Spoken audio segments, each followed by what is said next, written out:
ISBT Dharmanagar আইএসবিটিতে একটা নাকি hanging একটা ডেড বডি দেওয়া যেতেছে। তখন আমাদের বড়বাবু জাস্ট ইনফর্ম করলো, আমি যথারীতি আইসি থানা স্পটে আইসি।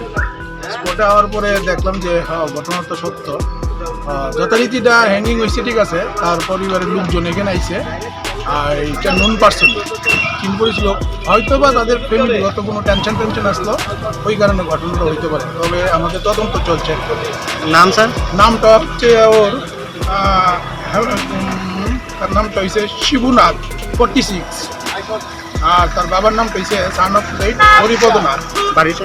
আর বাড়িটা হয়েছে ইস্ট আফলা। পেট্রোল পাম্পে তেল ভরছি ভরিয়া দিকে গাড়িটা আনি সব দিনে আমি দিকে তাকাইয়া দেখি আমরা মনের উঠে কে লাগাইছি না লাগাইছি। হঠাৎ করে কি প্লাস্টিকের সাইকে দিয়ে অল্প মানুষের কাছে লক্ষ্য রয়েছে।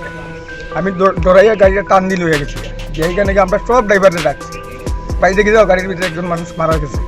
এরপরে দৌড়াইয়া সবের আগে তখন দিকে আমরা সুবিধা ওই না সুবিধা ছিলেন সবে আরম্ভ করছে। এটা করার সময় ওটা তখন বললেন